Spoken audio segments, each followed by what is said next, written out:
লেখাপড়া, খেলাধুলা আর সাংস্কৃতিক কার্যক্রমের বাইরে গণতন্ত্রের চর্চা শেখাতে আজ সারা দেশে প্রথমবারের মতো অনুষ্ঠিত হলো মাধ্যমিক স্কুল পর্যায়ে ক্যাবিনেট নির্বাচন। 5টি শ্রেণী থেকে 5 জন এবং সর্বাধিক ভোট পাওয়া 3 জন মিলে প্রতিষ্ঠিত হবে 8 জনের স্কুল ক্যাবিনেট। শিক্ষক আর অভিভাবকদের পাশাপাশি নিজ শিক্ষা প্রতিষ্ঠানে বিভিন্ন বিষয়ে নিজেদের অংশগ্রহণ নিশ্চিত করবে 1 বছর মেয়াদের এই ক্যাবিনেট। আকাশ জুড়ে পাখির ঝাঁক, হৃদয় ভাই জিতে যাক, অথবা বুলেট থেকে শক্তিশালী ব্যালট, মরিয়মের পক্ষে বেশি পড়বে ভোট, এমন অভিনব সব নির্বাচনী স্লোগান নিয়ে সারা দেশে অনুষ্ঠিত হলো স্কুল ক্যাবিনেট নির্বাচন।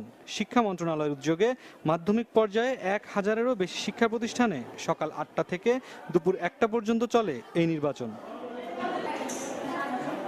জাতীয় বা স্থানীয় নির্বাচনের আদলে আয়োজিত স্কুল প্রতিনিধি বাছাই কার্যক্রমের মূল লক্ষ্য কিশোর বয়স থেকে শিক্ষার্থীদের গণতন্ত্রের চর্চা ও মূল্যবোধের প্রতি শ্রদ্ধাশীল করে তোলা। রাজধানীর মিরপুরে আদর্শ বিদ্যালয়ে অংশগ্রহণকারী প্রার্থীদের মাঝে ছিল প্রতিশ্রুতির ফুলঝুরি।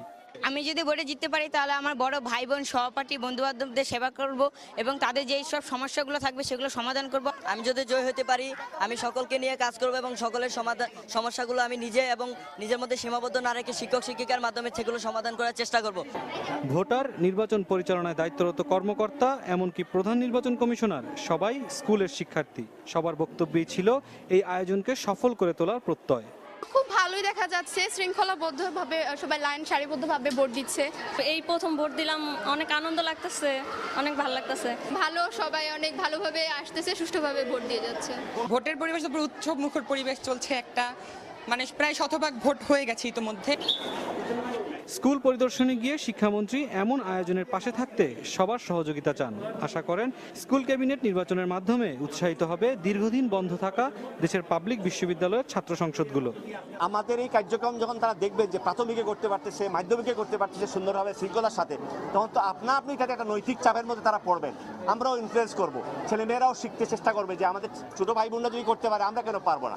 সেই হিসাবে আমরা আশা করি তার একটা ইতিবাচক প্রভাব সকলের মধ্যে পড়বে। দেশের 487টি উপজেলা এবং 8টি মহানগরের 1টি করে স্কুল, মাদ্রাসা ও কারিগরি বিদ্যালয়ে একযোগে অনুষ্ঠিত হয় এই নির্বাচন।